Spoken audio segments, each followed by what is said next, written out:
Olá pessoal, tudo bem? Meu nome é José Eduardo Gomes, eu sou anestesista do Hospital Evangélico de Londrina e vamos fazer um treinamento aqui sobre protocolo de hipotermia transoperatória não intencional.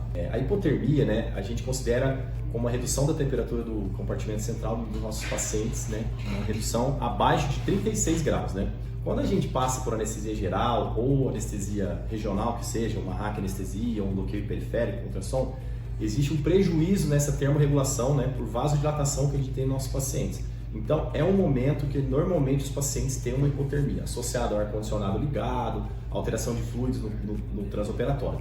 As grandes complicações associadas à hipotermia, é aí que a gente tem que, né, focar, que o paciente tem uma diminuição da capacidade de eliminar as medicações, né? Então, assim, ele vai demorar mais para acordar de uma anestesia, vai ficar mais sedado na recuperação.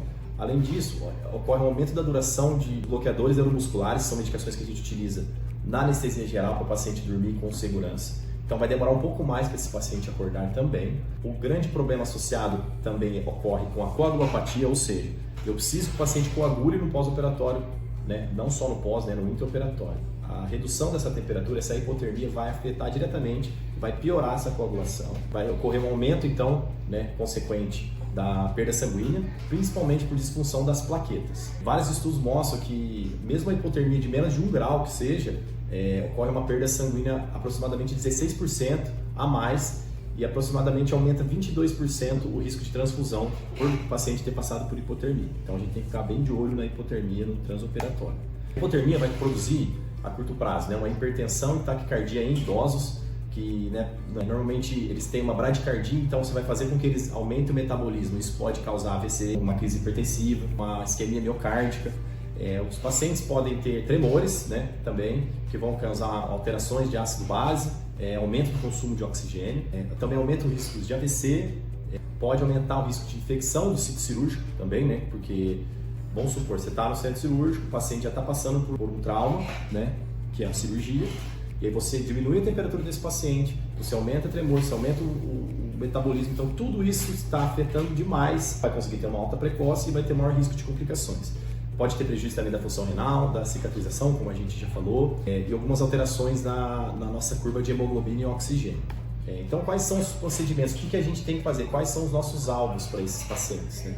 A gente tem que objetivar uma temperatura central acima de 35,5 graus, manter uma temperatura na sala cirúrgica entre 15,5 e 24 graus, no mínimo 15,5, mais baixo que isso não podemos deixar a sala ficar.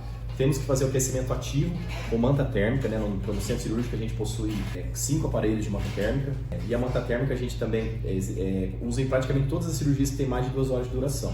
Além disso, a gente pode administrar fluidos aquecidos para esses pacientes, né? A gente esquenta os nossos soros fisiológicos, os nossos rins que a gente usa nos nossos pacientes para manter essa temperatura. É importante a gente evitar a exposição desses pacientes também. A hora que ele entra na sala cirúrgica, ele já entra com um roupão, uma roupa que é reduzida, então a gente desde a chegada a gente já coloca cobertura nesses pacientes e não liga o ar-condicionado enquanto não começa o procedimento. Além disso, a gente tem que pensar em enfaixar os membros inferiores para cirurgias que sejam mais prolongadas, que vai fazer com que segure um pouco essa temperatura. A gente pode observar daí no eletrocardiograma se o paciente tem uma bradicardia, prolongamento dos intervalos, né, do nosso eletrocardiograma, que podem demonstrar que esse paciente está com uma hipotermia.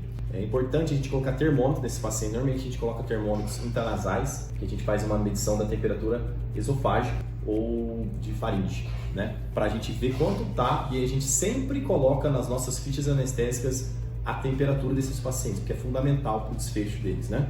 É importante, quando molha os campos também durante a cirurgia, a gente fazer trocas para que não ocorra mais perda ainda de temperatura. Na sala de recuperação pós-anestésica, a gente continua aferindo e registrando a temperatura conforme a rotina, a cada 15 minutos, depois da primeira hora a cada 30 minutos. A gente continua utilizando cobertor comum ou leva a manta térmica para a sala de recuperação, continua observando a frequência cardíaca, perfusão periférica e alterações do eletrocardiograma, e a gente sempre tem que ver também que pacientes que normalmente estão com frio, eles têm mais queixas de dor. Então, se o paciente está se queixando muito de dor, talvez ele tenha um quadro de hipotermia associado.